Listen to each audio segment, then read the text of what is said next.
ಎಲ್ಲರಿಗೂ ಬೆಳಗಿನ ಶುಭೋದಯ. ವರ್ಕ್ಶಾಪ್ ಆ್ಯಂಡ್ ಕ್ಯಾಲ್ಕುಲೇಷನ್ ಸೈನ್ಸಲ್ಲಿ ವರ್ಕ್ಶಾಪ್ ಕ್ಯಾಲ್ಕುಲೇಷನ್ ಆ್ಯಂಡ್ ಸೈನ್ಸಲ್ಲಿ ನಾನು ಸೆಕೆಂಡ್ ಇಯರ್ ಅವ್ರಿಗೆ ಪ್ರಾಫಿಟ್ ಆ್ಯಂಡ್ ಲಾಸ್ ಚಾಪ್ಟರ್ನ ಕಂಟಿನ್ಯೂಯೇಷನ್ ಮಾಡ್ತಿದ್ದೀನಿ. ಇದು ಎಷ್ಟನೇ ವಿಡಿಯೋ ಅಂದರೆ ಇದು 5ನೇ ವಿಡಿಯೋ ಈ ಚಾಪ್ಟರ್ಲಿ. ಇದಕ್ಕಿಂತ ಮುಂಚೆ ಪ್ರಾಫಿಟ್ ಲಾಸ್ ಡಿಸ್ಕೌಂಟ್ ಇದ್ರ ಬಗ್ಗೆ ಒಂದಷ್ಟು ಎಕ್ಸ್ಪ್ಲೈನ್ ಮಾಡಿ ಸಿಂಪಲ್ ಪ್ರಾಬ್ಲಮ್ಸ್ಗಳನ್ನ ಮಾಡಿದ್ದೀನಿ. ಇದು ನಿಮಗೆ ಪ್ರಾಬ್ಲಮ್ಸಲ್ಲಿ ಟೈಪ್ 3 ಪ್ರಾಬ್ಲಮ್ ಇದು ನೋಡಿ. ಇಲ್ಲಿ ನಾನು ಈ ಪ್ರಾಬ್ಲಮ್ಸ್ಗಳನ್ನ ಮಾಡೋಕ್ಕಿಂತ ಮುಂಚೆ ನಿಮಗೆ ಒಂದು ಪ್ರಾಫಿಟ್ಗೂ ಲಾಸ್ಗೂ ನಾನು ಲಾಸ್ಟ್ ಕ್ಲಾಸ್ಗಳಲ್ಲಿ ಏನು ಮಾಡಿದ್ದೆ ಅದನ್ನ ಒಂದು ಕಂಪ್ಯಾರಿಸನ್ ಥರ ಹೇಳ್ತೀನಿ. ಅವಾಗ ಇನ್ನೂ ನಿಮಗೆ ಈಸಿಯಾಗಿ ಅರ್ಥ ಆಗುತ್ತೆ ನೋಡಿ. When there is a profit ಅಂದರೆ ಲಾಭ ಇದ್ದಾಗ, when there is a loss ಅಂದರೆ ನಷ್ಟ ಇದ್ದಾಗ. ನೋಡಿ, ಲಾಭ ಇದ್ದಾಗ ಯಾವ ಫಾರ್ಮುಲಾ ಯೂಸ್ ಮಾಡಬೇಕು, ನಷ್ಟ ಇದ್ದಾಗ ಯಾವ ಫಾರ್ಮುಲಾ ಯೂಸ್ ಮಾಡಬೇಕು ಅಂತ ಹೇಳ್ತೀನಿ. ನೋಡಿ, ಲಾಭ ಇದ್ದಾಗ ಪ್ರಾಫಿಟ್ ಇದ್ದಾಗ ಸಿ ಪಿ ಅಂದ್ರೆ ಏನು, ಕಾಸ್ಟ್ ಪ್ರೈಸ್. ಸಿ ಪಿ ಅಂದ್ರೆ ಕಾಸ್ಟ್ ಪ್ರೈಸ್ ಅಂತ ಕರಿತೀವಿ. ನೋಡಿ, 100 divided by 100 plus profit percentage. ಇದನ್ನ ನೆನ್ಪಿಟ್ಕೋಬೇಕು. ಇಲ್ಲಿ ಏನ್ ಹೇಳ್ತಾನೆ, ಪ್ರಾಫಿಟ್ ಪರ್ಸೆಂಟೇಜ್ ಅಂತ ಹೇಳ್ತಾನೆ, ಪರ್ಸೆಂಟೇಜ್ ಅದು ಆಯ್ತಾ. ಇಂಟು ಎಸ್ ಪಿ ಅಂದ್ರೆ ಸೆಲ್ಲಿಂಗ್ ಪ್ರೈಸ್. ಎಸ್ ಪಿ ಅಂದ್ರೆ ಏನು, ಸೆಲ್ಲಿಂಗ್ ಪ್ರೈಸ್ ಅಂತ. ನೋಡಿ, ನಿಮ್ಗೆ ಲಾಭ ಕೊಟ್ಬಿಟ್ಟು ಅವನು ನಿಮ್ಗೆ ಮಾರಾಟ ಬೆಲೆ ಅಥವಾ ಕೊಂಡ್ಕೊಳ್ಳೋ ಬೆಲೆ ಇವನ್ನ ಕಂಡುಹಿಡಿಯಿರಿ ಅಂತ ಈ ಫಾರ್ಮುಲಾ. ನೋಡಿ, ಕಾಸ್ಟ್ ಪ್ರೈಸ್ ಅಂದ್ರೆ ನಾನು ಕೊಂಡ್ಕೊಂಡಿರೋ ಬೆಲೆ, ಕೊಂಡ್ಕೊಂಡಿರೋ ಬೆಲೆನ ಕಂಡುಹಿಡಿಬೇಕು ಅಂದಾಗ ನಿಮ್ಗೆ ಏನ್ ಕೊಟ್ಟಿರ್ತಾನೆ ಅಂದ್ರೆ ಎಷ್ಟು ಪ್ರಾಫಿಟ್ ನಿಮ್ಗೆ ಬಂತು ಅದನ್ನ ಪರ್ಸೆಂಟೇಜ್ ಅಲ್ಲಿ ಕೊಟ್ಟಿರ್ತಾನೆ. ಮತ್ತೆ ನೀವು ಅದನ್ನ ಎಷ್ಟು ರೂಪಾಯಿಗೆ ಮಾರಿದ್ರಿ, ಸೆಲ್ಲಿಂಗ್ ಪ್ರೈಸ್ ಅದನ್ನ ಕೊಟ್ಟಿರ್ತಾನೆ. ಅದೇ ನೀವು ಪ್ರಾಫಿಟ್ ಅಲ್ಲಿ ನೀವು ಮಾರಾಟ ಬೆಲೆನ ಕಂಡುಹಿಡಿಬೇಕು ಅಂದಾಗ ನೋಡಿ, 100 plus profit percentage divided by 100 into c P. ನೋಡಿ, ಡಿಫ್ರೆನ್ಸ್ ನ ಕ್ಲೀನ್ ಆಗಿ ಅಬ್ಸರ್ವ್ ಮಾಡಿ. ಇಲ್ಲಿ ಏನಿರ್ತದೆ ಫಾರ್ಮುಲಾ, ಅದ್ರದ್ದು ಉಲ್ಟಾ ಫಾರ್ಮುಲಾ ಯಾವುದು, ಸೆಲ್ಲಿಂಗ್ ಪ್ರೈಸ್. ಕಾಸ್ಟ್ ಪ್ರೈಸ್ ಉಲ್ಟಾ ಫಾರ್ಮುಲಾನೇ ನಮ್ಗೆ ಯಾವುದು ಅಂದ್ರೆ ಸೆಲ್ಲಿಂಗ್ ಪ್ರೈಸ್. ನೋಡಿ, ಇಲ್ಲಿ ಲಾಸ್ ಅಂದ್ರೆ when there is a loss, ನಷ್ಟ ಇದ್ದಾಗ ಯಾವ ಫಾರ್ಮುಲಾ ಯೂಸ್ ಮಾಡ್ತೀವಿ ಅಂದ್ರೆ ನೋಡಿ, ಕಾಸ್ಟ್ ಪ್ರೈಸ್ ಅಂದ್ರೆ ನಾವು ಕೊಂಡ್ಕೊಂಡಿರೋಂಥ ಬೆಲೆ ಆಯ್ತಾ. ಕಾಸ್ಟ್ ಪ್ರೈಸ್ ಅಂದ್ರೆ ನಾವು ಕೊಂಡ್ಕೊಳ್ಳೋ ಬೆಲೆ ಆಯ್ತಾ. ಅದೆಷ್ಟು ಅಂದ್ರೆ 100 divided by 100 minus loss percentage. ನೋಡಿ, ಪ್ರಾಫಿಟ್ ಅಂದಾಗ ಪ್ಲಸ್, ಲಾಸ್ ಅಂದಾಗ ಮೈನಸ್, ಇಂಟು ಸೆಲ್ಲಿಂಗ್ ಪ್ರೈಸ್ ಅಂದ್ರೆ ನಾವು ಆ ವಸ್ತುನ ಕೊಂಡ್ಕೊಂಡಿರ್ತೀವಲ್ಲ ಅದನ್ನ ಮಾರ್ತೀವಲ್ಲ ಆ ಬೆಲೆನ ಸೆಲ್ಲಿಂಗ್ ಪ್ರೈಸ್ ಅಂತ ಕರಿತೀವಿ. ನೆಕ್ಸ್ಟ್ ಸೆಲ್ಲಿಂಗ್ ಪ್ರೈಸೇ ಕಂಡುಹಿಡಿಬೇಕು ಲಾಸ್ ಪರ್ಸೆಂಟೇಜ್ ನ ಕೊಟ್ಟಾಗ ಅಂದಾಗ selling price is equal to 100 minus loss percent divided by 100 into c p ಅಂದ್ರೆ ಸೆಲ್ಲಿಂಗ್ ಪ್ರೈಸ್. ನೋಡಿ, ಎರಡನ್ನು ನೀಟಾಗಿ ಕಂಪ್ಯಾರಿಸನ್ ಮಾಡ್ಕೊಳ್ಳಿ. ನೋಡಿ, ಇಲ್ಲಿ ಪ್ಲಸ್ ಐತೆ, ಇಲ್ಲಿ ಮೈನಸ್ ಐತೆ, ಇಲ್ಲಿ ಪ್ಲಸ್ ಐತೆ, ಇಲ್ಲಿ ಮೈನಸ್ ಐತೆ. ಇಲ್ಲಿ ಪ್ರಾಫಿಟ್ ಇದ್ದಾಗ ಲಾಸ್ ಪರ್ಸೆಂಟ್ ಇರ್ತದೆ, ಒಂದು ಪ್ರಾಫಿಟ್ ಕೊಟ್ಟಾಗ ಪ್ರಾಫಿಟ್ ಅಂದ ತಕ್ಷಣ ನಮ್ಗೆ ಲಾಭ ಆವಾಗ ಕೂಡ್ಕೋಬೇಕು, ಲಾಸ್ ಅಂದಾಗ ನಷ್ಟ ಅವಾಗ ಏನ್ ಮಾಡ್ಬೇಕು, ಕಳಿಬೇಕು. ನೋಡಿ, ಈಗ ಒಂದು ಫಸ್ಟ್ ಪ್ರಾಬ್ಲಮ್ ಮಾಡದ, ಇದು type 3 problem. Ram byes A colour TV. Ram unknown ಏನ್ ಮಾಡ್ತಾನೆ ಅಂದ್ರೆ ಒಂದು ಕಲರ್ ಟಿವಿ ತಗೋತಾನೆ for rupees 15,200 and he sells it a loss of 20%. What is this selling price of the TV? Ram ಅನ್ನೋನು ಏನ್ ಮಾಡ್ತಾನೆ ಅಂದ್ರೆ ಕ್ವೆಶ್ಚನ್ ಫಸ್ಟ್ ಅರ್ಥ ಮಾಡ್ಕೊಳ್ಳಿ. ರಾಮ್ ಅನ್ನೋನು 15,200 ರೂಪಾಯಿಗೆ ಏನ್ ಮಾಡ್ತಾನೆ, ಅವನು ಒಂದು ಟಿವಿನ ಪರ್ಚೇಸ್ ಮಾಡ್ತಾನೆ. ಪರ್ಚೇಸ್ ಮಾಡ್ತಾನೆ ಅಂದ್ರೆ ಅದು ಅವನು ಕೊಂಡ್ಕೊಂಡಿರೋ ಬೆಲೆ ಅಂದ್ರೆ ಕಾಸ್ಟ್ ಪ್ರೈಸ್, ಸಿ ಪಿ ಆಯ್ತಾ. ಯಾವಾಗ್ಲೂ ಫಸ್ಟ್ ನೀವು ಡೇಟಾನ ಕ್ವೆಶ್ಚನ್ ಓದ್ತಾನೆ ಬರ್ಕೊಬಿಡ್ಬೇಕು. ನೋಡಿ, ಡೇಟಾದಲ್ಲಿ ಏನ್ ಕೊಟ್ಟಿದ್ದಾನೆ, ಫಸ್ಟ್ ಕಾಸ್ಟ್ ಪ್ರೈಸ್ ಕೊಟ್ಟವನು ಎಷ್ಟು, 15,200 ರೂಪಾಯಿ ಅಂತ ಕೊಟ್ಟಿದ್ದಾನೆ ಆಯ್ತಾ. ಅದಾದ್ಮೇಲೆ ಲಾಸ್ ಆಫ್ 20%. ನೋಡಿ, ಲಾಸ್ ನ ದುಡ್ಡು ರೂಪದಲ್ಲಿ ಕೊಟ್ಟಿಲ್ಲ, ಅವನು ಪರ್ಸೆಂಟೇಜ್ ರೂಪದಲ್ಲಿ ಕೊಟ್ಟಿದ್ದಾನೆ. ಲಾಸ್ ಪರ್ಸೆಂಟೇಜ್ ಎಷ್ಟು ಕೊಟ್ಟವನೆ, ಲಾಸ್ ಪರ್ಸೆಂಟೇಜ್ ಬಂದ್ಬಿಟ್ಟು 20% ಕೊಟ್ಟವನೆ ಆಯ್ತಾ. ಅದಾದ್ಮೇಲೆ ಸೆಲ್ಲಿಂಗ್ ಪ್ರೈಸ್ ಎಸ್ ಪಿ ನ ಕಂಡುಹಿಡಿಯಿರಿ ಅಂತ ಕೇಳ್ತಾನೆ. ಕಾಸ್ಟ್ ಏನ್ ಕಂಡುಹಿಡಿಯಕ್ಕೆ ಕೇಳ್ತಾನೆ, ಸೆಲ್ಲಿಂಗ್ ಪ್ರೈಸ್ ನ ಕಂಡುಹಿಡಿಯಕ್ಕೆ ಕೇಳ್ತಾನೆ. ನೋಡಿ, ಇಲ್ಲಿ 20% ನಾವು ಹೆಂಗ್ ಬರ್ಕೋಬಹುದು, 20% ಅಂದ್ರೆ ಏನು, 20 ಡಿವೈಡೆಡ್ ಬೈ ಪರ್ಸೆಂಟ್. ಇದು ಅಂದ್ರೆ ನೋಡಿ, ಪರ್ಸೆಂಟೇಜ್ ಅಂದ್ರೆ 1 ಡಿವೈಡೆಡ್ ಬೈ 100. ಪರ್ಸೆಂಟೇಜ್ ಶೇಕಡವಾರು ಅಂದ್ರೆ ಏನು, 1 ಡಿವೈಡೆಡ್ ಬೈ 100. 1 ಮತ್ತೆ 100ನ ಏನಂತ ಕರಿತೀವಿ, ಪರ್ಸೆಂಟೇಜ್ ಅಂತ ಕರಿತೀವಿ. ನೋಡಿ, 20 ಬೈ 100 ನ ಹೆಂಗ್ ಬರ್ತೀವಿ, 20 ಬೈ 100 ಹೆಂಗ್ ಬಂತು ಅಂದ್ರೆ ನೋಡಿ, 20 ಇಂಟು 1 ಬೈ 100. ಇದನ್ನ ಹೆಂಗ್ ಬರ್ಕೋಬಹುದು, 20 ಬೈ 100 ಬರ್ಕೋಬಹುದಲ್ವಾ. ಇದನ್ನ ನಾನು ಏನ್ ಮಾಡಿದೆ, ಪರ್ಸೆಂಟೇಜ್ ಮಾಡಿದೆ. ಈಗ ನಿಮಗೆ ಲಾಸ್ ನ ಏನಂತವನೆ, ಲಾಸ್ ಪರ್ಸೆಂಟೇಜ್ ಅಲ್ಲಿ ಐತೆ, ಬರೀ ಲಾಸ್ ಬೇಕು. ಲಾಸ್ ಬೇಕು ಅಂದಾಗ loss is equal to 20 divided by 100. 20 by 100 ಅನ್ನೋದೇನು ಹೇಳಿ, 20 ಬೈ 100 ಅನ್ನೋದು ನಿಮಗೆ ಏನು ಅಂದ್ರೆ ಪರ್ಸೆಂಟೇಜ್ ಅಲ್ಲಿ ಐತೆ, ಇಂಟು ನಮ್ಗೆ ಕೊಟ್ಟಿರೋಂಥ ಸಿ ಪಿ ಅಂದ್ರೆ ಏನು, ಕಾಸ್ಟ್ ಪ್ರೈಸ್. ನೋಡಿ, 20 divided by 100 into c p ಎಷ್ಟು ಕೊಟ್ಟವನಪ್ಪ, 15,200 ಆನ್ ಕಾಸ್ಟ್ ಪ್ರೈಸ್, ಅವ್ನು ಕೊಂಡ್ಕೊಂಡಿರೋ ಬೆಲೆ. ನೋಡಿ, ಇವಾಗ ಕ್ಲೀನ್ ಆಗಿ ಅಬ್ಸರ್ವ್ ಮಾಡಿ, ಈ 2 ಕ್ಯಾನ್ಸಲ್ ಆಯ್ತು. ಅಲ್ಲಿಗೆ 20 ಇಂಟು 152 ಆಯ್ತಾ. ನೋಡಿ, 152ರಲ್ಲಿ 152 ಇಂಟು 10, 152 10 ಎಷ್ಟಾಯ್ತು ನಿಮ್ಗೆ, 1520 ಆಯ್ತು. ಅಲ್ಲಿಗೆ 152 20 ಟೋಟಲ್ 20ಕ್ಕೆ ಮಾಡ್ಕೊಂಡಾಗ ನೋಡಿ 10ಕ್ಕಾದ್ರೆ ಇಷ್ಟ ಆಯ್ತು, 20ಕ್ಕಾದ್ರೆ ಎಷ್ಟಾಯ್ತು ಅಂದ್ರೆ ಏನಿಲ್ಲ, ಜಸ್ಟ್ ಇಷ್ಟನ್ನೇ ಆಡ್ ಮಾಡ್ಕೊಬಿಡಿ. 10ಕ್ಕೆ ಬಂದಿರೋದನ್ನೇ ಇನ್ನೊಂದ್ಸತಿ ಆಡ್ ಮಾಡ್ಕೊಬಿಟ್ಟಾಗ ನಿಮ್ಗೆ ಏನಾಗುತ್ತೆ, ನಿಮ್ಗೆ ನೋಡಿ ಎಷ್ಟಾಯ್ತು ಅಂದ್ರೆ ಲಾಸ್ ನಿಮ್ಗೆ 3140 ರೂಪಾಯಿ ಲಾಸ್ ಆಗೈತೆ. 20% ಲಾಸ್ ಅಂದ್ರೆ ಎಷ್ಟು ಪರ್ಸೆಂಟ್ ಆಯ್ತು, 20% ಲಾಸ್ ಅಂದಾಗ 3000 ನೋಡಿ 3000ದ ಎಷ್ಟಾಯ್ತು ನೋಡಿ 0 0 2 2 4 ಆಯ್ತು. 4 ಆದ್ಮೇಲೆ ನೋಡಿ 5 5 ಅಂದ್ರೆ 0 ಆಯ್ತು, ಅಂದ್ರೆ 10 ಆಯ್ತು. 0 ಹಾಕಿ 1 ಮೇಲ್ಗಡೆ ಕ್ಯಾರಿ ತಗೊಂಡಿದೀನಿ, 1 1 1 ಅಂದ್ರೆ 3 ಆಯ್ತು. 3040 ರೂಪಾಯಿ ನಿಮ್ಗೆ ಲಾಸ್ ಆಯ್ತು. ಲಾಸ್ ಎಷ್ಟಾಯ್ತು ಅಂದ್ರೆ 3040 ರೂಪಾಯಿ ಲಾಸ್ ಆಗೈತೆ. ನಿಮ್ದು ನೀವು ಕೊಂಡ್ಕೊಂಡಿರೋ ಬೆಲೆ ಎಷ್ಟು, 15200, ಲಾಸ್ ಆಗಿರೋದು ಎಷ್ಟು, 3040 ರೂಪಾಯಿ ಲಾಸ್ ಆಗೈತೆ. ನಮ್ಗೆ ಒಂದು ಫಾರ್ಮುಲಾ ಗೊತ್ತು, ಏನು, selling price is equal to cost price minus loss. ಆಯ್ತಾ, ನೋಡಿ ಸೆಲ್ಲಿಂಗ್ ಪ್ರೈಸ್, ಕಾಸ್ಟ್ ಪ್ರೈಸ್ ನಮ್ಗೆ ಗೊತ್ತು ಎಷ್ಟು, 15200 ಮೈನಸ್ ಲಾಸ್ ಎಷ್ಟು, 3040 ರೂಪಾಯಿ ಲಾಸ್ ಆಗೈತೆ. ಅಲ್ಲಿಗೆ ನಮ್ಗೆ ನಮ್ಮ ಸೆಲ್ಲಿಂಗ್ ಪ್ರೈಸ್ ಎಷ್ಟಾಗುತ್ತೆ ಅಂದ್ರೆ 12160 ರೂಪಾಯಿ ಆಯ್ತು. ಎಷ್ಟಾಯ್ತು ನಮ್ಗೆ ಸೆಲ್ಲಿಂಗ್ ಪ್ರೈಸ್ ಎಷ್ಟಾಯ್ತು ನೋಡಿ, ಇಲ್ಲಿ ನೋಡ್ಕೊಳ್ಳಿ, 15200 ಮೈನಸ್ 3040 ರೂಪಾಯಿ, 0. ಇಲ್ಲಿಂದ ಒಂದು ಕ್ಯಾರಿ ಮಾಡ್ಕೊಂಡಾಗ 10ರಲ್ಲಿ 4 ಹೋದ್ರೆ 6, ಇಲ್ಲಿ 1 ಐತೆ, ಒಂದೇ ಉಳ್ಕಂತು ನೋಡಿ. ಇಲ್ಲಿ 15ರಲ್ಲಿ 3 ಹೋದ್ರಾಗ ಎಷ್ಟಾಯ್ತು, 12 ಆಯ್ತು. 12160 ರೂಪಾಯಿ ಆಯ್ತು. ಎಷ್ಟಾಯ್ತು, 12160 ರೂಪಾಯಿ ನನ್ನ ಮಾರಿದ ಬೆಲೆ, ನಾನು ಅದ್ರ ಸೆಲ್ ಮಾಡಿದ್ದು ನೋಡಿ. ಈಗ ಪೂರ್ತಿ ಇಷ್ಟನ್ನ ಅರ್ಥ ಮಾಡ್ಕೊಳ್ಳಿ. ರಾಮ್ ಅನ್ನೋನ್ ಏನ್ ಮಾಡ್ತಾನೆ, 15200 ರೂಪಾಯಿ ಕೊಟ್ಟು ಒಂದು ಟಿವಿನ ಪರ್ಚೇಸ್ ಮಾಡ್ತಾನೆ. ಆ ಟಿವಿನ ಪರ್ಚೇಸ್ ಮಾಡಿದಾಗ ಅವ್ನು ಏನ್ ಮಾಡ್ತಾನೆ ಅಂದ್ರೆ ಆ ಟಿವಿನ 20% ಲಾಸ್ಗೆ ಮಾರ್ತಾವನೆ. 20% ಲಾಸ್ಗೆ ಮಾರಿದಾಗ ಹಂಗಾದ್ರೆ ಮಾರಾಟ ಬೆಲೆ, ಸೆಲ್ಲಿಂಗ್ ಪ್ರೈಸ್ ಎಷ್ಟು ಅಂತ ಕೇಳ್ತಾನೆ. ನೋಡಿ ಲಾಸ್ ನ ಪರ್ಸೆಂಟೇಜ್ ಅಲ್ಲಿ ಕೊಟ್ಟವ್ರು 20% ಲಾಸ್ ಆಯ್ತು ಅಂದ್ರೆ ಎಷ್ಟಾಯ್ತು, 3040 ರೂಪಾಯಿ ಲಾಸ್ ಆಯ್ತು. ಆಯ್ತಾ, ಮಾರಾಟ ಬೆಲೆ ಅಂದ್ರೆ ಕೊಂಡ್ಕೊಂಡಿರೋ ಬೆಲೆ ಮೈನಸ್ ಲಾಸ್ ಮಾಡಿದಾಗ 15200 ಮೈನಸ್ 3040 ರೂಪಾಯಿ ಮಾಡಿದಾಗ ಒಟ್ಟು ನಿಮ್ಗೆ 12160 ರೂಪಾಯಿ ಬರುತ್ತೆ. ಎಷ್ಟು ಬರುತ್ತೆ, 12160 ರೂಪಾಯಿ ಬರುತ್ತೆ. ಇದು ಒಂದು ಟೈಪ್, ಅಂದ್ರೆ ಒಂದು ಮೆಥಡ್. ಇದು ನೋಡಿ, ಇದು ಮೆಥಡ್ 1 ಅಂತ ಕರೀರಿ. ಇದನ್ನ ಮೆಥಡ್ 1 ಅಂತ ಅಂದ್ರೆ ಒಂದು ತರ ಈ ತರ ಮಾಡ್ಬೋದು. ಆಯ್ತಾ, ಇದು ನಿಮ್ಗೆ ತುಂಬಾ ಲೆಂತಿ ಪ್ರೊಸೀಜರ್ ಅನ್ಸುತ್ತೆ, ಅನ್ಸುತ್ತೆ, ಯಾಕಂದ್ರೆ ನೀವು ಇಲ್ಲಿ ಲಾಸ್ ಪರ್ಸೆಂಟೇಜ್ ಮಾಡ್ಕೋಬೇಕು, ಎಲ್ಲ ಮಾಡ್ಕೋಬೇಕು. ಇದನ್ನ ಈ ಫಾರ್ಮುಲಾ ಮುಖಾಂತರ ಹೆಂಗೆ ಅಂತ ಸಿಂಪಲ್ ಆಗಿ ಹೇಳ್ತೀನಿ ನೋಡಿ. ಇದನ್ನ ಇನ್ನೊಂದ್ಸತಿ ನೋಡ್ಕೊಳ್ಳಿ.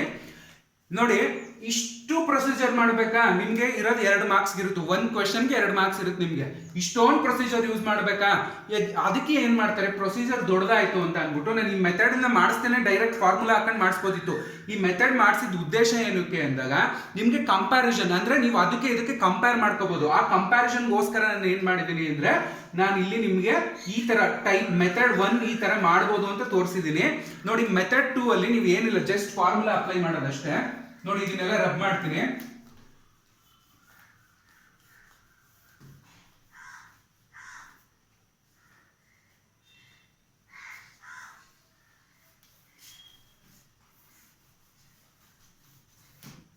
ನೋಡಿ, ಮೆಥಡ್ 2 ಗೆ ಫಾರ್ಮುಲಾ ಹಾಕಬೇಕು. ಲಾಸ್ ಅವ್ನು ಏನ್ ಕೊಟ್ಟವನೆ, ಲಾಸ್ ಪರ್ಸೆಂಟೇಜ್ ಕೊಟ್ಟವನಲ್ವಾ. ಸೆಲ್ಲಿಂಗ್ ಪ್ರೈಸ್ ಕಂಡುಹಿಡಿಬೇಕು ಅಂದ್ರೆ ಫಾರ್ಮುಲಾ ನಮ್ಗೆ ಗೊತ್ತು, ಇಲ್ಲಿ ಬರ್ದಿದ್ದೀನಿ. Selling price is equal to 100 minus loss percentage divided by 100 into cost price. ನೋಡಿ, selling price is equal to 100 minus loss percent, ಎಷ್ಟು ಪರ್ಸೆಂಟ್, 20%. ಪರ್ಸೆಂಟೇಜ್ ಅಲ್ಲಿ ಕೊಟ್ಟರೆ 20 ಬರ್ಕೊಳ್ಳಿ, ಡಿವೈಡೆಡ್ ಬೈ 100 ಇಂಟು ನಿಮಗೆ ಎಷ್ಟು ಕೊಟ್ಟಿದ್ದಾನೆ, ನಿಮಗೆ ಸೆಲ್ಲಿಂಗ್ ಪ್ರೈಸ್ ಎಷ್ಟು ಕೊಟ್ಟವನೆ, 15200 ಕೊಟ್ಟಿದ್ದಾನೆ. ಎಷ್ಟು ಕೊಟ್ಟಿದ್ದಾನೆ, 15200 ರೂಪಾಯಿ ನಿಮ್ಗೆ ಏನ್ ಕೊಟ್ಟವನೆ, ಕಾಸ್ಟ್ ಪ್ರೈಸ್ ಕೊಟ್ಟವನೆ. ನೋಡಿ, ಇಲ್ಲಿ selling price is equal to 100 minus 20, 100ರಲ್ಲಿ 20 ಹೋದ್ರೆ ಎಷ್ಟಾಯ್ತು, 80 ಉಳ್ಕಂತು, ಡಿವೈಡೆಡ್ ಬೈ 100 ಇಂಟು 15200. ನೋಡಿ, ಈ 2 ಕ್ಯಾನ್ಸಲ್ ಆಯ್ತು. ಅಲ್ಲಿಗೆ selling price is equal to ನೋಡಿ 80 ಇಂಟು 152 ಅಂದ್ರೆ 152. 80 ಇಂಟು 152 ಮಾಡಿ. ನೋಡಿ, ಇಲ್ಲಿ ನಾನು ಮಾಡ್ತೀನಿ, 2 0 ಅಂದ್ರೆ 0 ಇಂಟು 2 ಆದ್ರೆ 0 ಆಯ್ತು. ನೋಡಿ, ನೆಕ್ಸ್ಟ್ 2 ಎಂಟ್ಲಿ ಎಷ್ಟಾಯ್ತು, 16 ಆಯ್ತು. ನೆಕ್ಸ್ಟ್ ನೋಡಿ, 5 ಇಂಟು 0 ಅಂದ್ರೆ 0 ಆಯ್ತು. ನೆಕ್ಸ್ಟ್ ನೋಡಿ, 5 ಎಂಟ್ಲಿ ಎಷ್ಟಾಯ್ತು, 40 ಆಯ್ತು. ಆಯ್ತಾ, ನೆಕ್ಸ್ಟ್ ನೋಡಿ, ಅದಾದ್ಮೇಲೆ 1 ಇಂಟು 0 0 ಆಯ್ತು. 1 ಮತ್ತೆ 0ನ ಮಲ್ಟಿಪ್ಲೈ ಮಾಡಿದಾಗ ನಮ್ಗೆ ಏನ್ ಸಿಕ್ತು? 0 ಸಿಕ್ತು. ನೆಕ್ಸ್ಟ್ 1 ಇಂಟು 8 ಎಷ್ಟಾಯ್ತು? 1 ಇಂಟು 8 ಅಂದ್ರೆ 8 ಆಯ್ತು. ಇಲ್ಲಿ ನೋಡಿ 0 6 1, 8 ಪ್ಲಸ್ 4 ಎಷ್ಟಾಯ್ತು? 12 ಆಯ್ತು. ನಿಮ್ಗೆ ಸೆಲ್ಲಿಂಗ್ ಪ್ರೈಸ್ ಎಷ್ಟಾಯ್ತು ಅಲ್ಲಿಗೆ? 12,160 ರೂಪಾಯಿ ಆಯ್ತು. ಎಷ್ಟು ಈಸಿ ಅಲ್ವಾ? ನೋಡಿ, ನಾನು ಫಸ್ಟ್ ಸ್ಟೆಪ್ ಮಾಡಿದ್ದು ಏನಕ್ಕೆ ಅಂದ್ರೆ ನಿಮ್ಗೆ ಕಾಂಪ್ಲಿಕೇಶನ್ಸ್ ಗಳು ಹೆಂಗಿರ್ತದೆ, ಎಷ್ಟು ಲೆಂತ್ ಇರ್ತದೆ ನೋಡಿ. ಇದು ನಿಮ್ಗೆ 2 ಮಾರ್ಕ್ಸ್ ಆರಾಮಾಗಿ ಬರಿಬೋದಲ್ವಾ? ಏನಿಲ್ಲ, ಫಾರ್ಮುಲಾ ಲಾಸ್ ಕೊಟ್ಟಿದ್ರೆ ಲಾಸ್, ಮತ್ತೆ ಪ್ರಾಫಿಟ್ ಕೊಟ್ಟಿದ್ರೆ ಪ್ರಾಫಿಟ್, ಸೆಲ್ಲಿಂಗ್ ಪ್ರೈಸ್ ಕೊಟ್ಟಿದ್ರೆ ಈ ಫಾರ್ಮುಲಾ, ಕಾಸ್ಟ್ ಪ್ರೈಸ್ ಕೊಟ್ಟಿದ್ರೆ ಈ ಫಾರ್ಮುಲಾ. ನೋಡಿ ಎಷ್ಟು ಈಸಿ ಇದೆ. ನೋಡಿ, ನಿಮಗೆ ಪ್ರಾಬ್ಲಮ್ಸ್ ಗಳು ನಿಮಗೆ ಮಾಡ್ತಾ ಮಾಡ್ತಾ ಈಸಿ ಆಗುತ್ತೆ. ಇದು ಮೆಥಡ್ 2. ನಾನು ಯಾವಾಗಲೂ ಜನರಲ್ ಆಗಿ ನಿಮ್ಗೆ ತುಂಬಾ ಚೆನ್ನಾಗಿ ಗೊತ್ತಿರೋರು ಮೆಥಡ್ 1 ನ ಯೂಸ್ ಮಾಡಿ ಟ್ರೈ ಮಾಡಿ. ಆದ್ರೆ ನಿಮ್ಗೆ ಅಷ್ಟೊಂದು ಗ್ರಿಪ್ ಇಲ್ಲದೆ ಇರೋರು ಈ ಮೆಥಡ್ 2 ನ ಯೂಸ್ ಮಾಡಿ. ಮೆಥಡ್ 2 ಅಲ್ಲಿ ನಿಮ್ಗೆ ಬರೀ ಫಾರ್ಮುಲಾ ಯೂಸ್ ಮಾಡ್ಕೊಂಡು ಆ ಫಾರ್ಮುಲಾಗೆ ಕೊಟ್ಟಿರೋಂಥ ವ್ಯಾಲ್ಯೂಸ್ ಗಳನ್ನ ಸಬ್ಸ್ಟಿಟ್ಯೂಟ್ ಮಾಡಿದ್ರೆ ಸಾಕು, ನಿಮ್ಗೆ ಆನ್ಸರ್ ಬರುತ್ತೆ. ನೋಡಿ, ಈ ಪ್ರಾಬ್ಲಮ್ ಅಲ್ಲದೆ ಇನ್ನೊಂದು ಪ್ರಾಬ್ಲಮ್ ನ ಟ್ರೈ ಮಾಡಿ. ಈ ಪ್ರಾಬ್ಲಮ್ ನೋಡ್ಕೊಳ್ಳಿ ಹಂಗೆ ಒಂದ್ಸತಿ. ಈ ತರದ ಪ್ರಾಬ್ಲಮ್ ತುಂಬಾ ಇಂಪಾರ್ಟೆಂಟ್, ನಿಮ್ಗೆ ಎಕ್ಸಾಮ್ ಅಲ್ಲಿ ಕೇಳುವಂತದ್ದೇ ಈ ತರದ್ದು. ಇದು ಇಂಪಾರ್ಟೆಂಟ್ ಪ್ರಾಬ್ಲಮ್, ಇದು ಆಯ್ತಾ? ತುಂಬಾ ಇಂಪಾರ್ಟೆಂಟ್ ಇದು. ನೆಕ್ಸ್ಟ್ ನೋಡಿ, ಇದ್ರಲ್ಲೇ 2ನೇ ಕ್ವೆಶ್ಚನ್ ಮಾಡ್ತೀನಿ ನೋಡಿ. ಈ ಫಾರ್ಮುಲಾ ಎಲ್ಲ ರಬ್ ಮಾಡ್ತೀನಿ, ಅಥವಾ ಫಾರ್ಮುಲಾ ಹಂಗೆ ಇರಲಿ, ಯಾಕಂದ್ರೆ ನಿಮ್ಗೆ ಈಸಿಯಾಗಿ ಅರ್ಥ ಆಗುತ್ತೆ ನಾನು ಬರಿಬೇಕಾದ್ರೆ. ಆಮೇಲೆ ನೋಡಿ, ಈ ಫಾರ್ಮುಲಾಗಳನ್ನ ನೀವು ಚೆನ್ನಾಗಿ ಪ್ರಾಕ್ಟೀಸ್ ಮಾಡಬೇಕು, ನೆನಪಿರ್ಬೇಕು ನಿಮ್ಗೆ ಈ ಫಾರ್ಮುಲಾಗಳು. ಇಷ್ಟು ಫಾರ್ಮುಲಾಗಳು ನಿಮ್ಗೆ ನೆನಪಿದ್ದಾಗ ಏನಾಗುತ್ತೆ ಅಂದ್ರೆ ನೀವು ಈಸಿಯಾಗಿ ಕ್ಯಾಚ್ ಮಾಡ್ಕೊತೀರಿ. ಏನೇ ಕೊಟ್ಟರು ಪ್ರಾಬ್ಲಮ್ ನ ಈಸಿಯಾಗಿ ಸಾಲ್ವ್ ಮಾಡಕ್ಕೆ ಇರುತ್ತೆ. ಅದಕ್ಕೆ ನೀವ್ ಏನ್ ಮಾಡ್ಬೇಕು ಗೊತ್ತಾ? ಮನೇಲಿ ಈ ತರ ಏನೋ ಒಂದು ಫಾರ್ಮುಲಾಗಳ ಲಿಸ್ಟ್ ಏನ್ ಮಾಡ್ಬೇಕು ಅಂದ್ರೆ, ನೋಡಿ ನಾನು ಈ ಕಡೆಗೆ ನೋಡಿ, ಇಲ್ಲಿ ನೋಡಿ, ನಾನು ಈ ತರ ಒಂದು ಚಾರ್ಟ್ ಮಾಡ್ಕೋತೀನಿ. ಯಾವ್ದಕ್ಕೆ ಆದ್ರೂ ಒಂದು ಚಾರ್ಟ್ ಮಾಡಿ ಇಟ್ಕೋಬೇಕು. ಆ ಚಾರ್ಟ್ ಮಾಡಿ ಇಟ್ಕೊಳ್ಳೋ ಉದ್ದೇಶ ಏನು ಅಂದ್ರೆ, ನೀವು ಚಾರ್ಟ್ ಮಾಡಿ ಇಟ್ಕೊಂಡು ಗೋಡೆಗೆ ಪೇಸ್ಟ್ ಮಾಡಿದಾಗ, ನೋಡಿ ಇಲ್ಲಿ ನಾನು ಪೇಸ್ಟ್ ಮಾಡ್ಕೊಂಡಿದ್ದೀನಲ್ಲ, ಕಾಣಿಸ್ತಿದ್ಯಾ ಅಲ್ಲಿ? ಈ ಪೇಸ್ಟ್ ಮಾಡಿ ಇಟ್ಕೊಂಡಿರೋ ಉದ್ದೇಶ ಏನಕ್ಕೆ ಅಂದ್ರೆ, ಇದು ಚಾರ್ಟ್ ಟೈಮ್ ಟೇಬಲ್ ಇರಲಿ, ಯಾವುದೇ ಒಂದು ಚಾರ್ಟ್ ಇರಲಿ, ಅವಾಗ ನಮ್ಗೆ ಅಟ್ಲೀಸ್ಟ್ ಆ ರೂಮಲ್ಲಿ ಕೂತಿದ್ದಾಗ ಅಥವಾ ಏನೋ ಸುಮ್ಮನೆ ಟೈಮ್ ಪಾಸ್ ಮಾಡಿ ಮೊಬೈಲಲ್ಲಿ ಏನೋ ನೋಡ್ತಿದ್ದಾಗಲೂ ಅಷ್ಟೇ, ಅಟ್ಲೀಸ್ಟ್ ಒಂದ್ಸತಿ ಕಣ್ಣು ಆಡಿಸಿದಾಗ ನಮ್ಗೆ ಏನಾಗುತ್ತೆ ಅಂದ್ರೆ ಫಾರ್ಮುಲಾಗಳು ತಲೆಯಲ್ಲಿ ಉಳ್ಕೊಳ್ಳುತ್ತೆ. ಅದಕ್ಕೋಸ್ಕರನೇ ಓದ್ಬೇಕಾದ್ರೆ ಫಾರ್ಮುಲಾಸ್ಗಳಿರ್ಬೋದು ಅಥವಾ ಇಂಪಾರ್ಟೆಂಟ್ ವ್ಯಾಲ್ಯೂಸ್ಗಳಿರ್ಬೋದು, ಆ ಥರದನ್ನೆಲ್ಲ ನೀವು ಬರೆದು ಗೋಡೆಗೆ ಪೇಸ್ಟ್ ಮಾಡಿ ಇಟ್ಕೊಂಡಾಗ ನಿಮ್ಗೆ ಏನಾಗುತ್ತೆ, ಈಸಿಯಾಗಿ ಅದು ತಲೆ ಒಳಗಡೆ ಹೋಗುತ್ತೆ. ನೋಡಿ, ಇದಾದ್ಮೇಲೆ ನಿಮ್ಗೆ ತುಂಬಾ ಇಂಪಾರ್ಟೆಂಟ್ ಏನಂದ್ರೆ, ಈ ಪ್ರಾಬ್ಲಮ್ಸ್ಗಳನ್ನ ನೀವು ಮನೇಲಿ ಡೈಲಿ ಪ್ರಾಕ್ಟೀಸ್ ಮಾಡ್ತಾ ಇರಬೇಕು. ಪ್ರಾಕ್ಟೀಸ್ ಮಾಡಿದಾಗೆಲ್ಲ ಏನಾಗುತ್ತೆ, ನಿಮ್ಗೆ ಎಕ್ಸಾಮ್ ಅಲ್ಲಿ ತುಂಬಾ ಈಸಿಯಾಗಿ ಅಟೆಂಡ್ ಮಾಡ್ಬೋದು. ಈಗ ನೋಡಿ, 2ನೇ ಪ್ರಾಬ್ಲಮ್ ಮಾಡಿಸ್ತೀನಿ. 2ನೇ ಪ್ರಾಬ್ಲಮ್ ಮಾಡಿಸ್ತೀನಿ ನೋಡಿ. 2ನೇ ಪ್ರಾಬ್ಲಮ್ ಬಂದ್ಬಿಟ್ಟು, A scooty is sold for rupees 13,600 and fetches ಅಂದ್ರೆ ಏನ್ ಗೊತ್ತಾ? ಫೆಚರ್ಸ್ ಅಂದ್ರೆ ಅದನ್ನ ಮಾರಿದಾಗ ಸಿಗುವಂತ ಲಾಭ ಇರ್ಬೋದು ಅಥವಾ ನಷ್ಟ ಇರ್ಬೋದು. ಫೆಚರ್ಸ್ ಲಾಸ್, ಇಷ್ಟು ಗಳಿಸ್ತೀವಿ ಅಥವಾ ಇಷ್ಟು ನಷ್ಟ ಮಾಡ್ತೀವಲ್ವಾ, ಆ ಮೀನಿಂಗ್ ಕೊಡುತ್ತೆ ಫೆಚರ್ಸ್ ಅಂದ್ರೆ. Losses of 15%. Find the cost price. Find the cost price of the scooty. ನೋಡಿ, ಹೋದ್ಸತಿ ಪ್ರಾಬ್ಲಮ್ ಅಲ್ಲಿ ಸೆಲ್ಲಿಂಗ್ ಪ್ರೈಸ್ ಕೇಳಿದ, ಆಯ್ತಾ? ಸೆಲ್ಲಿಂಗ್ ಪ್ರೈಸ್ ಕಂಡುಹಿಡಿಯಿರಿ ಅಂತ. ಇಲ್ಲಿ ಏನ್ ಮಾಡೋಣ ಅಂದ್ರೆ ಕಾಸ್ಟ್ ಪ್ರೈಸ್ ಕಂಡುಹಿಡಿಯಿರಿ ಅಂತ ಕೇಳ್ತಾವನೆ. ಕಾಸ್ಟ್ ಪ್ರೈಸ್ ಫಾರ್ಮುಲಾ ಏನು ಇಲ್ಲೇ ಬೋರ್ಡ್ ಮೇಲೆ ಇದೆ.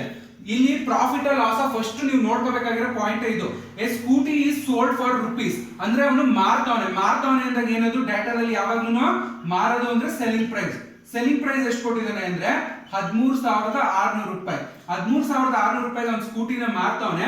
ಆಗ ಅವನಿಗೆ ಲಾಸ್ ಎಷ್ಟಾಯ್ತು ಅಂದ್ರೆ 15% ಆಯ್ತು. ಲಾಸ್ ಎಷ್ಟಾಯ್ತು? ಲಾಸ್ ಪರ್ಸೆಂಟೇಜ್ ಎಷ್ಟಾಯ್ತು? 15 ಆಯ್ತು. Next find the cost price. Cost price ನ ಕಂಡುಹಿಡಿಯಿರಿ ಅಂತ ಕೇಳೋನೆ. ನೋಡಿ, ಕಾಸ್ಟ್ ಪ್ರೈಸ್ ಗೆ ಫಾರ್ಮುಲಾ ಏನು? CP is equal to 100 minus 100. ನೋಡಿ, 100 divided by 100 minus loss percentage. ಆಯ್ತಾ? ಈ loss percentage into selling price. ನೋಡಿ, ಫಾರ್ಮುಲಾಗಳು ಕನ್ಫ್ಯೂಸ್ ಮಾಡ್ಕೋಬಾರ್ದು. ಪ್ಲಸ್ ಮತ್ತೆ ಮೈನಸ್ ಇರ್ಬೋದು. 100 ಕಾಸ್ಟ್ ಪ್ರೈಸ್ ಕೊಟ್ಟಾಗ ಯಾವಾಗ್ಲೂ ಮೇಲಿರುತ್ತೆ. ಅಂದ್ರೆ ನೋಡಿ, ಅಲ್ಲಿ ನ್ಯೂಮರೇಟರ್ ಎಲ್ಲಿರ್ಬೇಕು, ಡಿನಾಮಿನೇಟರ್ ಎಲ್ಲಿರ್ಬೇಕು ಅನ್ನೋದು ಗೊತ್ತಿರ್ಬೇಕು ನಿಮ್ಗೆ. ನೆಕ್ಸ್ಟ್ ನೋಡಿ, cost price is equal to 100 divided by 100 minus loss percent into selling price. ಅವನು ಏನ್ ಕೇಳೋನೆ, ನಮ್ಗೆ ಕಾಸ್ಟ್ ಪ್ರೈಸ್ ನ ಕಂಡುಹಿಡಿಯಿರಿ ಅಂತ ಕೇಳೋಣ. ಯಾವ್ದು ಸ್ಕೂಟಿದು ಕಾಸ್ಟ್ ಪ್ರೈಸ್ ಕಂಡುಹಿಡಿಯಕ್ಕೆ ಕೇಳೋನೆ. ನೋಡಿ, cost price is equal to 100 minus 100 divided by 100 minus loss percent ಎಷ್ಟು ಕೊಟ್ಟವನೆ, ಲಾಸ್ ಪರ್ಸೆಂಟ್ ನಮಗೆ ಎಷ್ಟು ಕೊಟ್ಟಿದ್ದಾನೆ 15 ಕೊಟ್ಟವನೆ, ಇಂಟು ಕಾಸ್ಟ್ ಪ್ರೈಸ್ ಎಷ್ಟು, ಸೆಲ್ಲಿಂಗ್ ಪ್ರೈಸ್ ಎಷ್ಟು ಕೊಟ್ಟವನೆ 13,600. ನೋಡಿ cost price is equal to 100. ನೋಡಿ 100ರಲ್ಲಿ 15 ಕಳೆದಾಗ ಎಷ್ಟು ಉಳ್ಕಂತು ನಮ್ಗೆ 85. 85 ಇಂಟು 13,600. ನೋಡಿ 80 ಇಂಟು 13,000 ಇಲ್ಲಿ ಬರೀತೀನಿ ನೋಡಿ, 100 ಡಿವೈಡೆಡ್ ಬೈ 85 ಇಂಟು 13,600. ನೋಡಿ ಇವಾಗ ನೀವು ಏನ್ ಮಾಡ್ತೀರಾ ಅಂದ್ರೆ, ನೀವು 5ರಿಂದ 4 ಮಾಡಿ, ಇಲ್ಲಿ ನೋಡಿ 100 ಡಿವೈಡೆಡ್ ಬೈ 85, ನೀವು ಅದಕ್ಕೆ ಜಾಸ್ತಿ ಕ್ಯಾಲ್ಕುಲೇಟರ್ ಯೂಸ್ ಮಾಡ್ಕೋಬೇಕು. ಇಲ್ಲಿ ನೋಡಿ 100 ಡಿವೈಡೆಡ್ ಬೈ 85 ನ ನೀವು ಡಿವೈಡ್ ಮಾಡಿದಾಗ ಬಾಕ್ಸ್ ತಗ 100ರಿಂದ 85 ಬಾಕ್ಸ್ ತಗ ನಿಮ್ಗೆ ಎಷ್ಟು ಸಿಗ್ತದೆ ಅಂದ್ರೆ 1.176 ಇಂಟು 13,600 ನೋಡಿ ಇಂಟು 13,600. ಇಷ್ಟನ್ನು ಮಾಡಿದಾಗ ನಿಮ್ಗೆ ಎಷ್ಟು ಆನ್ಸರ್ ಬರುತ್ತೆ ಅಂದ್ರೆ, ನೋಡಿ ಇಷ್ಟು ಮಾಡಿದಾಗ ನಿಮ್ಗೆ ಕಾಸ್ಟ್ ಪ್ರೈಸ್ ಎಷ್ಟಾಯ್ತು ಅಂದ್ರೆ 16,000 ರೂಪಾಯಿ ಆಯ್ತು. ಅಂದ್ರೆ ಅವನು ಏನ್ ಮಾಡೋನೆ, ಅವನು ಕೊಂಡ್ಕೊಂಡಿರೋ ಬೆಲೆ ಎಷ್ಟು, ಅವನು ಕೊಂಡ್ಕೊಂಡಿರೋಂಥ ಬೆಲೆ 16,000 ರೂಪಾಯಿ ಆಯ್ತಾ. ಅವನು ಮಾರಿರೋಂಥ ಬೆಲೆ ಎಷ್ಟು 13,600 ರೂಪಾಯಿ. ಅಲ್ಲಿಗೆ ಎಷ್ಟು ಪರ್ಸೆಂಟ್ ಲಾಸ್ ಆಯ್ತು, ಅವ್ನಿಗೆ ಲಾಸ್ ಆಗಿದ್ದು ಬಂದ್ಬಿಟ್ಟು ನಮ್ಗೆ ನೋಡಿ ಅವ್ರು ಎಷ್ಟು ಲಾಸ್ನೇ ಕಂಡಿಡಿರಿ ಅಂತ ಕೇಳಿದ್ರೆ, loss is equal to cost price minus selling price. ಎಷ್ಟಾಯ್ತು ಅಂದ್ರೆ ಅವನಿಗೆ 16,000 ರೂಪಾಯಿಲಿ ನಿಮ್ಗೆ ಎಷ್ಟು, ಅವ್ನು ಮಾರಿದ್ದು ಎಷ್ಟಕ್ಕೆ 16,000 ಕೊಟ್ಟು ಕೊಂಡ್ಕೊಂಡಿದ್ದಾನೆ, 13,600 ರೂಪಾಯಿಗೆ ಮಾರ್ದ. ಅಲ್ಲಿಗೆ ಎಷ್ಟಾಯ್ತು ಅಂದ್ರೆ 2,400 ರೂಪಾಯಿ ಅವ್ನಿಗೆ ಲಾಸ್ ಆಯ್ತು. ನೋಡಿ 2,400 ರೂಪಾಯಿ ಅವನಿಗೆ ಲಾಸ್ ಆಗುತ್ತೆ ಆಯ್ತಾ. ಲಾಸ್ ಇದನ್ನ ಅವ್ನಿಗೆ ಕ್ವಶನ್ ಅಲ್ಲಿ ಏನ್ ಕೇಳಿದ, ನಾನು ನಿಮ್ಗೆ ಅರ್ಥ ಆಗ್ಲಿ ಅಂತ ಕೇಳಿದ ಅಷ್ಟೇ. ಇಷ್ಟು ಅವನಿಗೆ ಲಾಸ್ ಆಗುತ್ತೆ. ನೋಡಿ ಅವಾಗ ನೀವು ನೋಡಿ ನಿಮ್ಗೆ ಇನ್ನೂ ಕನ್ಫ್ಯೂಷನ್ ಇದ್ದಾಗ ನೋಡಿ ಇವೆರಡನ್ನು ಕೂಡಿದಾಗ ಇಷ್ಟು ಬರಬೇಕು. ನೋಡಿ 13,600 ಪ್ಲಸ್ 2,400 ಇಷ್ಟನ್ನು ಆಡ್ ಮಾಡಿದಾಗ ನಿಮ್ಗೆ ಎಷ್ಟು ಬರಬೇಕು, 16,000 ಬರಬೇಕು. ನೋಡಿ ಬಂತಲ್ವಾ. ಇಷ್ಟೇ ಕಂಡ್ರಪ್ಪ, ಇಲ್ಲಿಗೆ ನಿಮ್ಗೆ ಪ್ರಾಬ್ಲಮ್ ಎಂಡ್ ಆಗುತ್ತೆ. ಇದು ನಾನು ಎಕ್ಸ್ಟ್ರಾ ಮಾಡಿಸಿದ್ ನಿಮ್ಗೆ ಗೊತ್ತಿರ್ಲಿ, ಕೇಳಿದ್ರೆ ಇನ್ ಕೇಸ್ ಇದ್ರಲ್ಲಿ ಲಾಸ್ನು ಕೇಳಿದಾಗ ಇಷ್ಟು ಲಾಸ್ ಆಗಿರುತ್ತೆ, ಎಷ್ಟು 2,400 ರೂಪಾಯಿ ಲಾಸ್ ಮಾಡ್ಕೊಂಡು ಕೊಟ್ಟಿರ್ತಾನೆ. ಅಂದ್ರೆ ಇದು ಎಷ್ಟು ಪರ್ಸೆಂಟ್ ಆಯ್ತು, 15% ಆಯ್ತು ಆಯ್ತಾ. ನೋಡಿ ಪ್ರಾಬ್ಲಮ್ ತುಂಬಾ ಈಸಿ ಇರುತ್ತೆ. ನಿಮ್ ಕ್ಯಾಲ್ಸಿ ಯೂಸ್ ಮಾಡಿದ್ರೆ 1ರಿಂದ 2 ಸ್ಟೆಪ್ಗೆ ಡೈರೆಕ್ಟ್ ಆಗಿ ಆನ್ಸರ್ ಬಂದ್ಬಿಡುತ್ತೆ. ನೋಡಿ ಈಗ ನಾನು ನಿಮ್ಗೆ ಲಾಸ್ ಆದಾಗ ಕಾಸ್ಟ್ ಪ್ರೈಸ್ ಸೆಲ್ಲಿಂಗ್ ಪ್ರೈಸ್ ಮಾಡಿಸಿದೀನಿ ಆಯ್ತಾ. ನೋಡಿ ಇದೇ ಪ್ರಾಬ್ಲಮ್ಗೆ ನೆಕ್ಸ್ಟ್ ಏನ್ ಮಾಡ್ತೀನಿ ಅಂದ್ರೆ, ಈ ಪ್ರಾಬ್ಲಮ್ ಮೇಲೆ ನಿಮ್ಗೆ ನಾನು ಇವಾಗ ಪ್ರಾಫಿಟ್ ಇದ್ದಾಗ ಹೆಂಗ್ ಮಾಡೋದು ಅಂತ ಹೇಳ್ಕೊಡ್ತೀನಿ. ನೋಡಿ ಪ್ರಾಫಿಟ್ ಇದ್ದಾಗ ಹೆಂಗ್ ಮಾಡಬೇಕು ಅಂತ.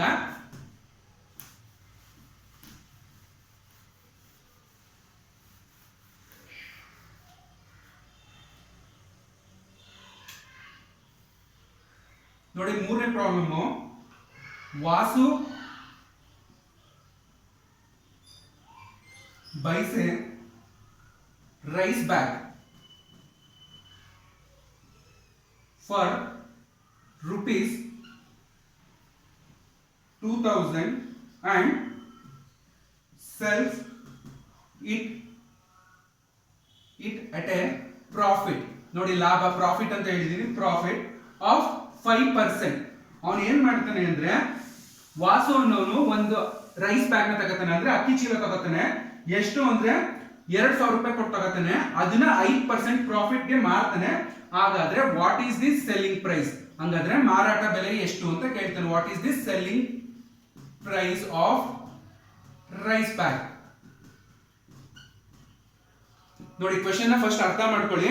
ಏನ್ ಗೊತ್ತಾ, ವಾಸು ಅನ್ನೋನು ಒಂದು ರೈಸ್ ಬ್ಯಾಗ್ ತಗೋತಾನೆ. ಆ ರೈಸ್ ಬ್ಯಾಗ್ಗೆ 2,000 ರೂಪಾಯಿ. ಆ ರೈಸ್ ಬ್ಯಾಗ್ ಬೆಲೆ ಎಷ್ಟು ಅಂದ್ರೆ 2,000 ರೂಪಾಯಿ ಇರುತ್ತೆ. ಆ ಅಕ್ಕಿ ಚೀಲನ ಏನ್ ಮಾಡ್ತಾನೆ ಅಂದ್ರೆ, ಅವನು ಆ ಅಕ್ಕಿ ಬ್ಯಾಗ್ ನ ಎಷ್ಟಕ್ಕೆ ಮಾರ್ತಾನೆ ಅಂದ್ರೆ 5% ಲಾಭ ಇಟ್ಕೊಂಡು ಮಾರ್ತಾನೆ. ಹಾಗಿದ್ದಾಗ what is the selling price of rice bag. ನೋಡಿ ಇಲ್ಲಿ ನೀವು ಫಸ್ಟ್ ಅರ್ಥ ಮಾಡ್ಕೋಬೇಕಾಗಿರೋದು, ಏನ್ ಕೊಟ್ಟಿದ್ದಾನೆ, ಪ್ರಾಫಿಟ್ ಕೊಟ್ಟವನು. ಡೇಟಾ ಬರ್ಕೊಳ್ಳಿ. ಯಾವಾಗ್ಲೂ ಅಷ್ಟೇ ನಿಮ್ಗೆ ಫಾರ್ಮುಲಾ ಗೊತ್ತಿಲ್ಲ ಅಂದ್ರೂ ಅಟ್ಲೀಸ್ಟ್ ಡೇಟಾ ಬರ್ಕೊಂಡಾಗ ನೀವು ಸಾಲ್ವ್ ಮಾಡಕ್ಕೆ ಒಂದಷ್ಟು ಐಡಿಯಾಗಳು ಗೊತ್ತಾಗುತ್ತೆ. ನೋಡಿ ಇಲ್ಲಿ ಅವನು ಏನ್ ಕೊಟ್ಟವನೆ, ಪ್ರಾಫಿಟ್ ಕೊಟ್ಟವನೆ. ಫಸ್ಟ್ ಬೈಸ್ ಅಂದ್ರೆ ಏನು, ಕಾಸ್ಟ್ ಪ್ರೈಸ್ ಅಂದ್ರೆ CP. ಕಾಸ್ಟ್ ಪ್ರೈಸ್ ಎಷ್ಟು ಕೊಟ್ಟವನೆ, ಅಕ್ಕಿ ಮುಟ್ಟೆದು ಕಾಸ್ಟ್ ಪ್ರೈಸ್ ಬಂದ್ಬಿಟ್ಟು 2,000 ರೂಪಾಯಿ ಅಂತ ಕೊಟ್ಟವನೆ ಆಯ್ತಾ. ಅದಾದ್ಮೇಲೆ ಅಂಡ್ ಈ ಸೆಲ್ ಇಟ್ ಪ್ರಾಫಿಟ್ ಪರ್ಸೆಂಟೇಜ್ ಕೊಟ್ಟವನೆ. ಪ್ರಾಫಿಟ್ ಪರ್ಸೆಂಟೇಜ್ ಬಂದ್ಬಿಟ್ಟು ನಿಮ್ಗೆ 5 ಕೊಟ್ಟಿದ್ದಾನೆ. ಅದಾದ್ಮೇಲೆ ನೀವು ಸೆಲ್ಲಿಂಗ್ ಪ್ರೈಸ್ ಎಸ್ ಪಿ ನ ಕಂಡುಹಿಡಿಯಿರಿ ಅಂತ ಕೇಳೋಣ. ನೋಡಿ ಫಾರ್ಮುಲಾ ಏನು, ಪ್ರಾಫಿಟ್ ಇದ್ದಾಗ ಸೆಲ್ಲಿಂಗ್ ಪ್ರೈಸ್ ಕಂಡುಹಿಡಿಯಬೇಕು ಅಂದಾಗ ಫಾರ್ಮುಲಾ ಏನಾಗುತ್ತೆ ನೋಡಿ, selling price is equal to 100 plus profit percent, 100 plus profit percent divided by 100 into cost price. ನೋಡಿ ಇಷ್ಟನ್ನ ನಿಮ್ಗೆ ಗೊತ್ತಿರಬೇಕು. ಫಾರ್ಮುಲಾ ಯಾವಾಗ್ಲೂ ಅಷ್ಟೇ, ಅವನು ಏನ್ ಕಂಡುಹಿಡಿಯಕ್ಕೆ ಕೇಳೋನೆ, ಪ್ರಾಫಿಟ್ ಕೊಟ್ಟು ಕಾಸ್ಟ್ ಪ್ರೈಸ್ ಕೊಟ್ಟವನ ಸೆಲ್ಲಿಂಗ್ ಪ್ರೈಸ್ ಕೊಟ್ಟವನ, ಅದು ಇಂಪಾರ್ಟೆಂಟ್. ನೋಡಿ ಇಲ್ಲಿ ಏನ್ ಕೊಟ್ಟಿದ್ದಾನೆ, selling price is equal to ನಾವು ಅಂದ್ರೆ ನಾವು ಕಂಡುಹಿಡಿಬೇಕಾಗಿರೋದು ಏನ್ ಕೊಟ್ಟವನೆ, ಸೆಲ್ಲಿಂಗ್ ಪ್ರೈಸ್ ನ ಕಂಡುಹಿಡಿಯಿರಿ ಅಂತ ಕ್ವೆಶ್ಚನ್ ಅಲ್ಲಿ ಕೇಳೋನೆ. ಸೊ ಸೆಲ್ಲಿಂಗ್ ಪ್ರೈಸ್ ಗೆ ಫಾರ್ಮುಲಾ ಏನು, ಪ್ರಾಫಿಟ್ ಇದ್ದಾಗ ಅಂದ್ರೆ selling price is equal to 100 plus profit percentage divided by 100 into cost price. ನೋಡಿ ಈಗ ನಾವೆಲ್ಲಾ ವ್ಯಾಲ್ಯೂಗಳನ್ನು ಬರ್ಕೊಂಡಿದೀವಿ, ನಮ್ಗೆ ಏನೇನ್ ಕ್ವಶನ್ ಅಲ್ಲಿ ಕೊಟ್ಟವನ ಅಷ್ಟನ್ನು ಬರ್ಕೊಂಡಿದೀವಿ, ಏನ್ ಕಂಡುಹಿಡಿಬೇಕು ಅನ್ನೋದು ಬರ್ಕೊಂಡಿದೀವಿ.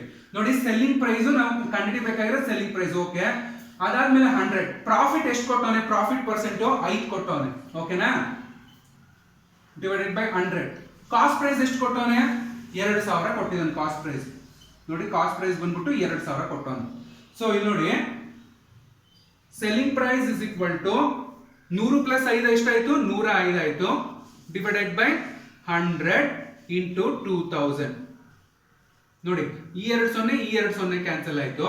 ನೋಡಿ ಎಷ್ಟಾಯ್ತು ಅಂದ್ರೆ selling price is equal to 105 into 20. ನೋಡಿ 105 ಹತ್ಲಿ ಎಷ್ಟಾಯ್ತು, 1050 ಆಯ್ತು.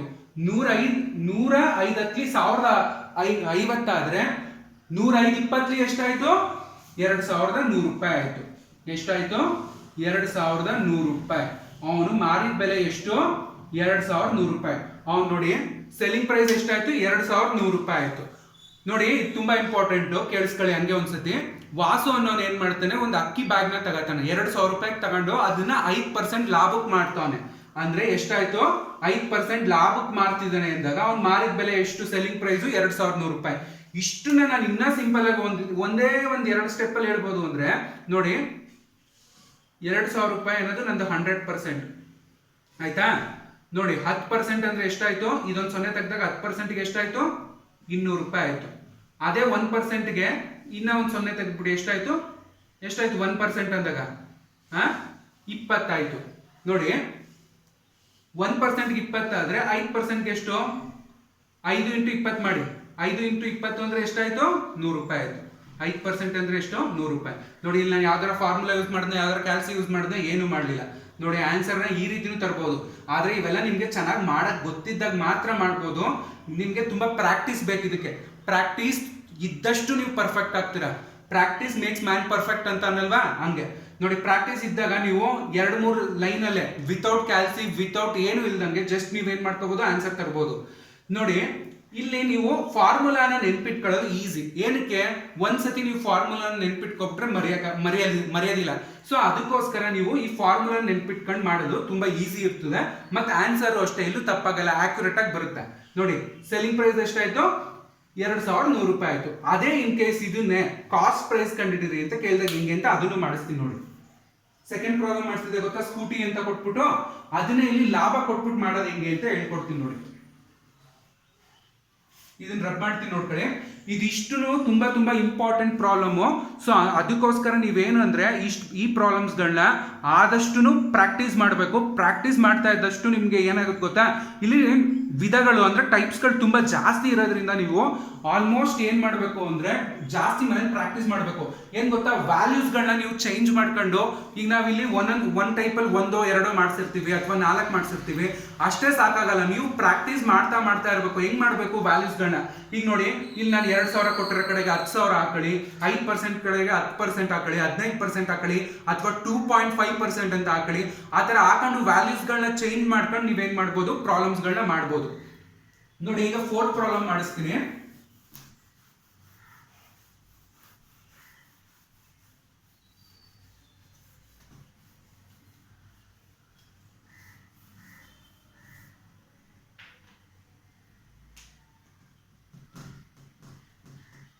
A scooty is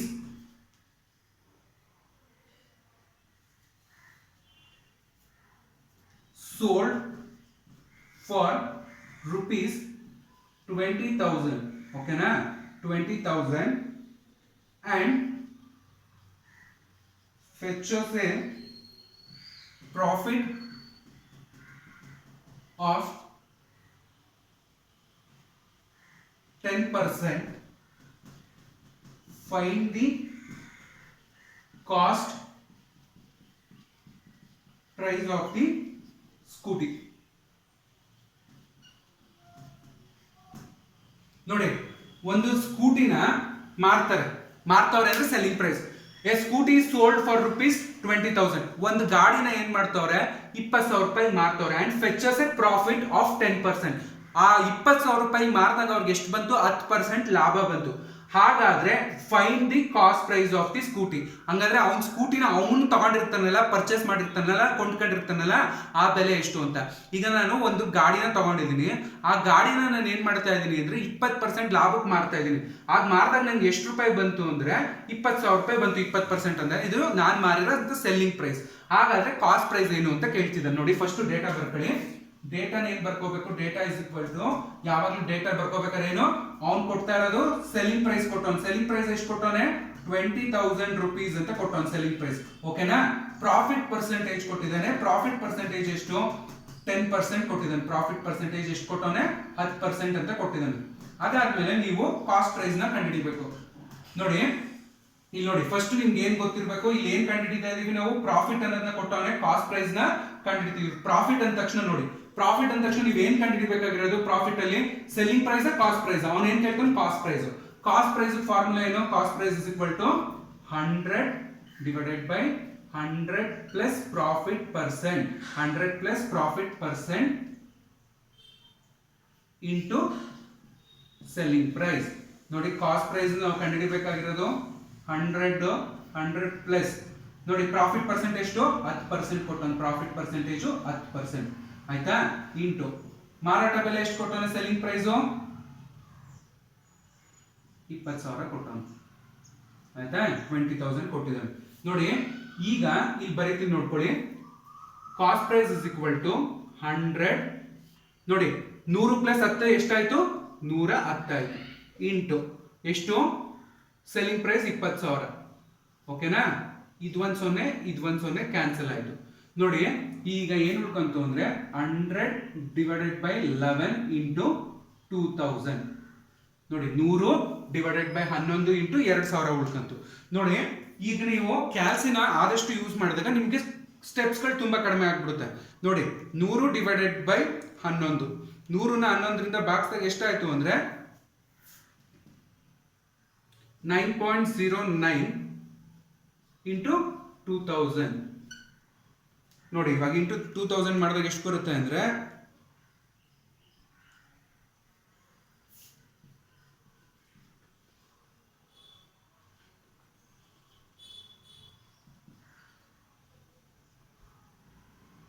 ನೋಡಿ,